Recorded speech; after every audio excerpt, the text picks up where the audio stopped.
মা বোনেরা, জানো তোমাদের চরিত্র কার মতো হওয়া দরকার ছিল?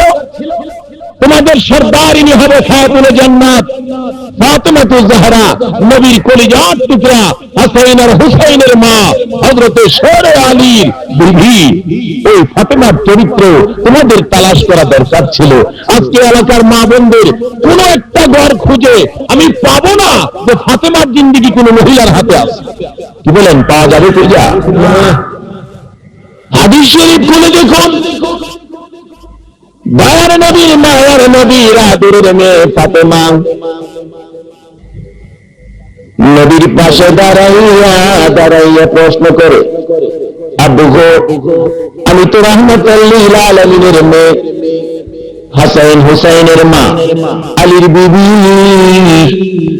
আমি যদি জান্নাতে যাই, আমার পাশের জান্নাতীটা কে হবে আমি জানতে চাই।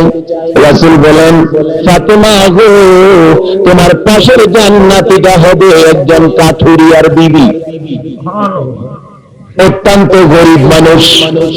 ফাতেমা ডাকবে, বাবা, কাঠুরিয়ার বিবি, আমি নবীর মেয়ে, জান্নাতি মহিলাদের সর্দারিনী আমি, হাসান আর হুসাইনের মা আমি, আলীর বিবি আমি, আমার সঙ্গের বেহেশতি হবে কাঠুরিয়ার বিবি।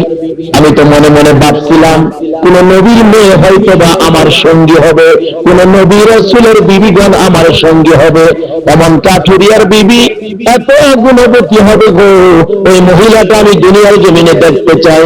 রাসূল ঠিকানা দিলেন, মাগো অমুক দেশে অমুক বাড়িতে যাইয়া তুমি তালাশ করে দেখবি, ওই কাঠুরিয়ার বিবির সাথে কথা বললি তুমি বুঝতে পারবি কেমনি করে তোমার সঙ্গের জান্নাতি হবে।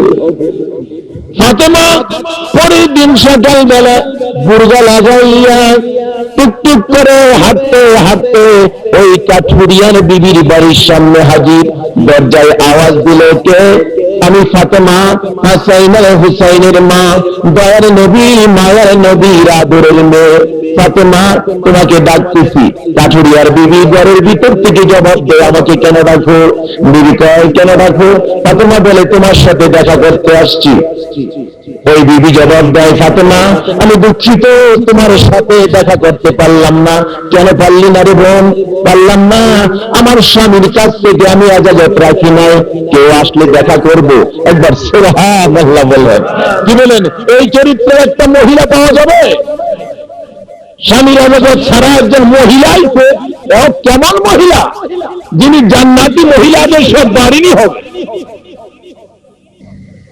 ওই মহিলা নবীর মেয়ে হাসান আর হুসাইনের মার সাথে দেখা করবে, তারপরেও বলতেছে আমি আমার স্বামীর কাছ থেকে ইজাজত অনুমতি রাখি নাই, কাজী তুমি কালকে এসে বোন, আমি আমার স্বামীর কাছ থেকে অনুমতি রাখবো, তোমার সাথে দেখা করব।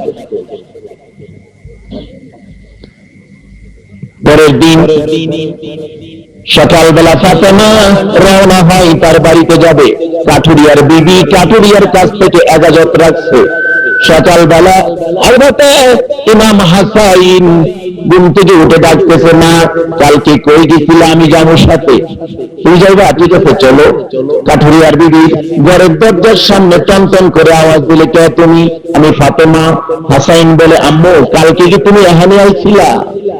কাঠুরিয়ার বিবি কয়, ফাতেমা তোমার সাথী কে? আমার বড় ছেলে হাসান। বন্ধু, ফাতেমার সাথে দেখা করবো অনুমতি রাখছি, হাসাইনের সাথে দেখা করবো এই অনুমতি তো আমি রাখি নাই, তাই আমি অনুমতি রাখবো।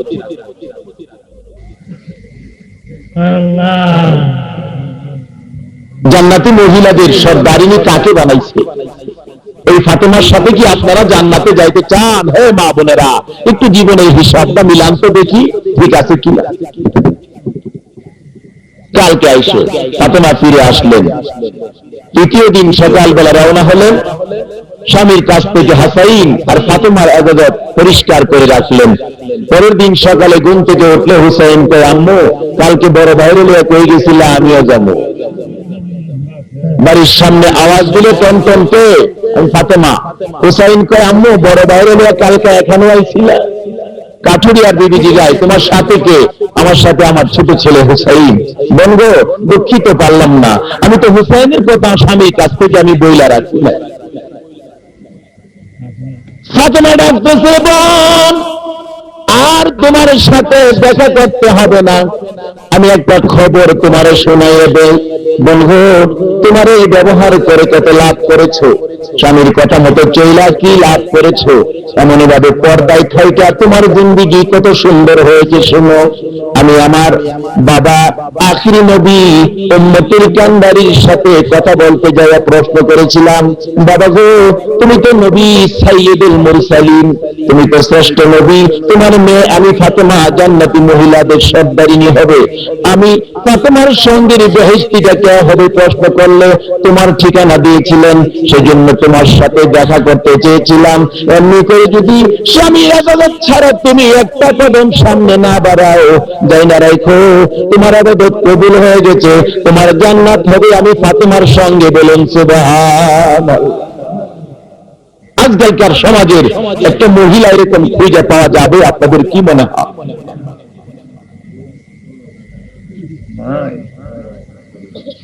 তার কারণ জুমার দিনে এত বরকত, নবীর দুরুদে এত বরকত, এগুলি আমরা তালাশ করি না।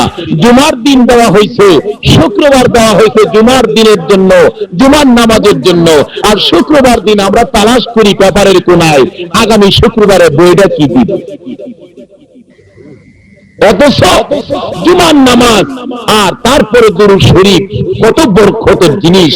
আল্লাহু আকবার, আল্লাহু আকবার। এদিকে আমরা তালাশ করে দেখলাম না। দেখেছিলাম মহিলারা ইচ্ছা করলে পারত, কারণ মহিলাদের হাতেই তো সকল পুরুষ বন্দী। কি বলেন, মহিলাদের হাতে সকল পুরুষ বন্দী না? মহিলাদের কথার দাম আজকে পুরুষের চাইতে বেশি কিনা কম? আজকে আমরা হগল মিল্লা যদি কই আগামীকাল বাসের ভাড়া কমবো, কি বলেন কমবো? সারা বাংলাদেশের মানুষ মিল্লা যদি কই আগামীকাল থেকে কিশোরগঞ্জ থেকে ভৈরবের ভাড়া 10 টাকা, কি করেন কাম হইব? যদি খালি আমাদের দেশের মাননীয় প্রধানমন্ত্রী পেপারের উপরে হেডিং লেখা দিছে আগামীকাল থেকে ভৈরব থেকে কিশোরগঞ্জের ভাড়া 10 টাকা, কি বলেন ভাড়া কমছে কিনা কম? তাই আমাদের চাইতে মহিলার কথার পাওয়ার বেশি না কম? আর যদি তার পরের দিন বিরোধী দলের নেত্রী খালেদা জিয়া যদি লেখা দেয় ওই ভাড়া হঠাৎ করে কমায়া বাস মালিকদের উপর বিপদ চাপায় দেওয়া হয়েছে, আগামী 3 দিন পরে হরতাল, কি বলেন তার কথার দাম হয়েছে কিনা কম? আমরা যদি হগল মিল্লাতে হরতাল দাম নাই, অথচ আরেক মহিলা বলে দিচ্ছে 7 তারিখে হরতাল, দেখবেন আগে থেকেই মানুষ যে যেখানে যাইবার পরিষ্কার করে এই দিন হরতাল হইব। আজকালকার দিনে দেখা যায় পুরুষের চাইতে মহিলার কথার দাম বেশি না কম? তাই বলতেছিলাম বিপদে পড়ব মহিলারাই বেশি। জিন্দেগি তালাশ করুন, খাতুনে জান্নাত ফাতেমাতুজ জাহরা হযরত রাবিয়ার জিন্দেগি তালাশ করুন, আসিয়ার জিন্দেগি তালাশ করুন। মা বোনেরা, হাদিস শরীফ করলে পাওয়া যায়, ইতিহাস করলে পাওয়া যায়, মেয়ে লোকেরা সবচেয়ে বেশি পাগল ছিল নবীর জন্য। একবার সুবহানাল্লাহ। সর্বপ্রথম যিনি নবীর পরিচয় পেয়েছেন, নবীর জন্য পাগল হয়েছেন, তিনি হলেন মা আমেনা। আমেনার জিন্দেগি খুললে পাওয়া যায়, নবী পায় যখন মা আমেনার গর্ভে, মা আমেনা ঘর থেকে বাহির হয়ে বাড়ির সামনে গেলে দেখা যায় পাহাড় থেকে বিরাট বড় এক বাঘ দৌড়ে আসতেছে। বাঘ দেখলে কার ভয় না আসবে, কি মনে করেন? আমেনা বাঘ দেখে থরথর করে কাঁপতেছে। বাঘ দূর থেকে, আমেনার ভয় দেখে বাঘ দূর থেকে ডাকতেছে, প্রভু আমি বাঘের জবান থেকে খুলে দাও, আমেনার সাথে 2টা কথা বলি। আল্লাহর হুকুমে বাঘের জবান খুলে গেলে বাঘ দূর থেকে ডাকতেছে, আমেনা গো ভয় পাও না, আমি বাঘ তোমারে খাইতাম না, শুধুমাত্র তোমার সাথে দেখা করার জন্য আমি আসতেছি। দিয়ে বলো সুবহানাল্লাহ।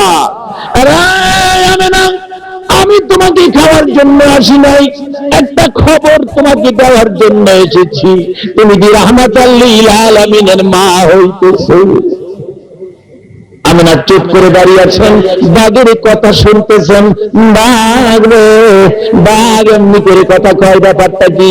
আমি জানি বাঘে মানুষ খায়, বাঘ মানুষের সাথে কথা কয়, বাঘ ব্যাপার কি আমি জানতে চাই। কিছুক্ষণ পর আমিনা বলেন, বাঘ আমার দুইটা পায়ে সালাম করে আখিরি নবীর খবর শোনাইয়া জঙ্গলায় চলে গেল।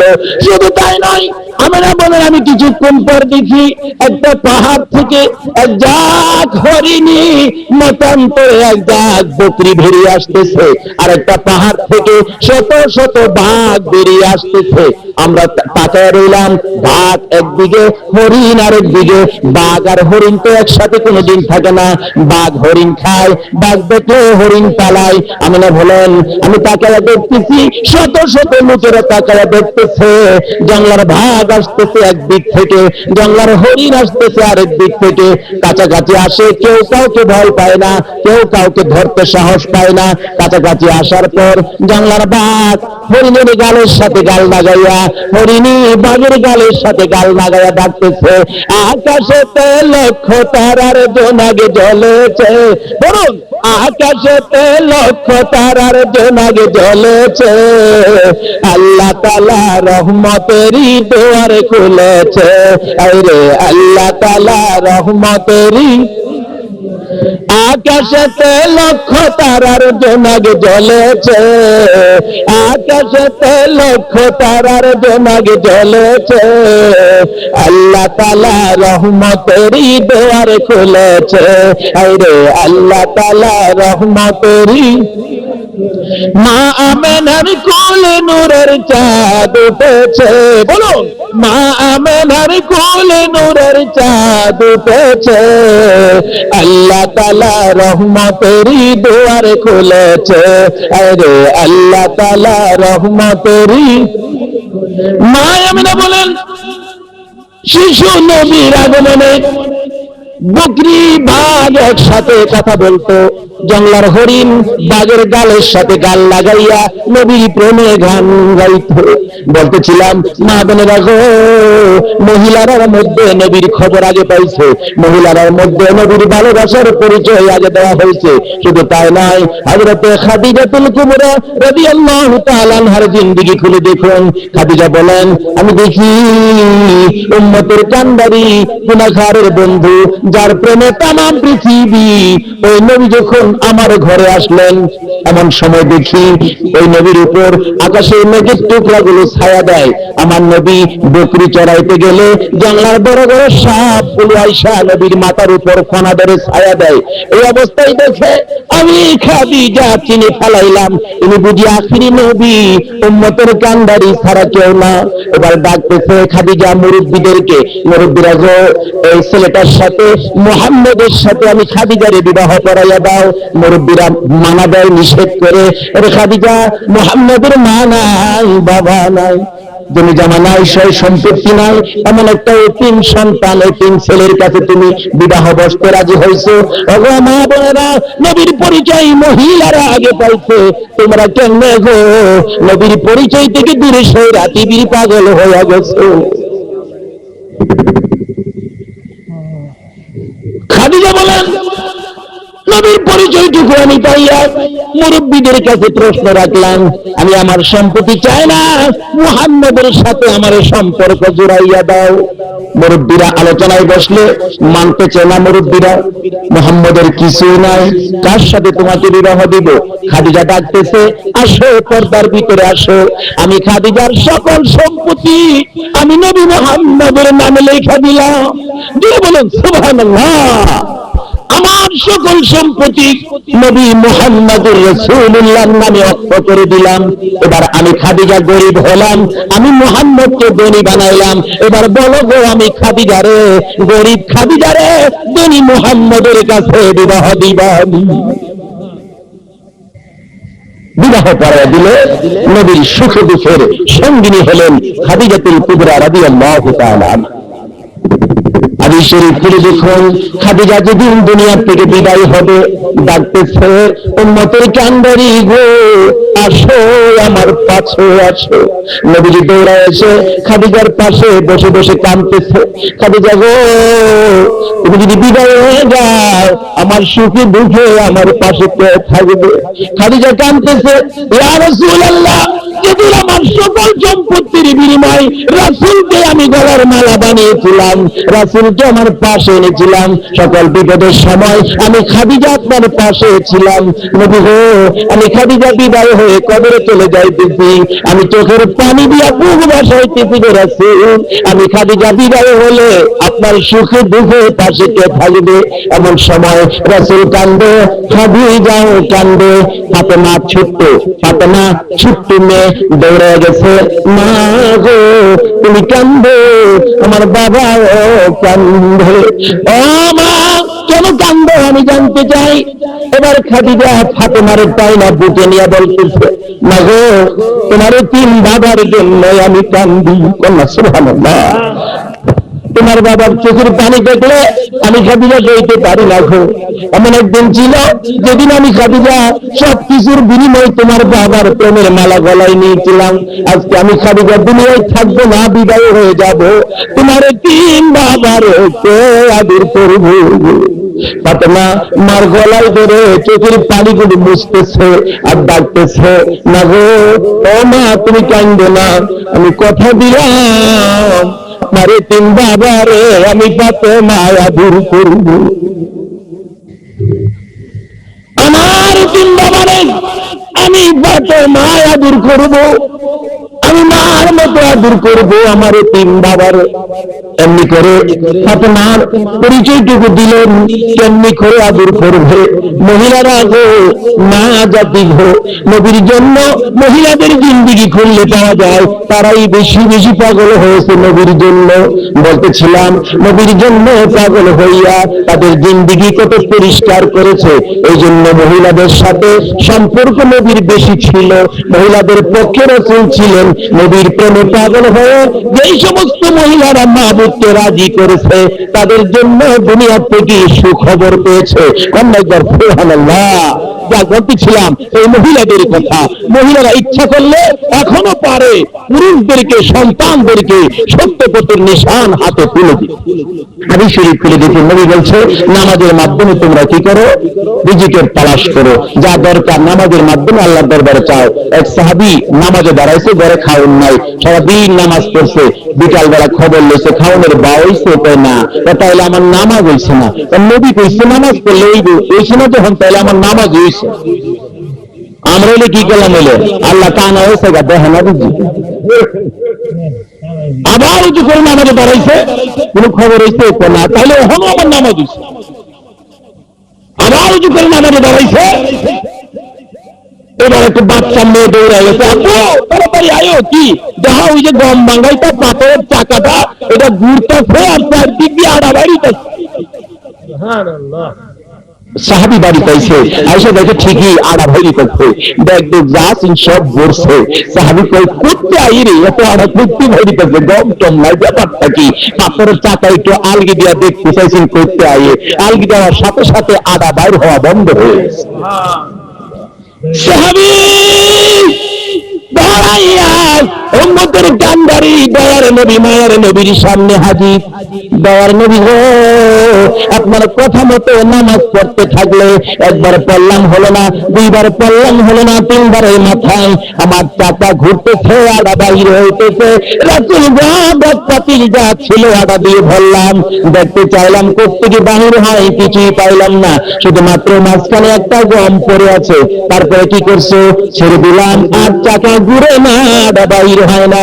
রাসূল বলেন, সাহাবীরা সর্বনাশ করেছো, আল্লাহর কুদরতে হাত লাগাইছো, যদি আল্লাহর কুদরতে হাত না দিতা কিয়ামত পর্যন্ত চাকা ঘুরতো রে, আর আড়া বাহির হইতো, আমার উম্মতেরা বরকতের আড়া খাইতে পারতো।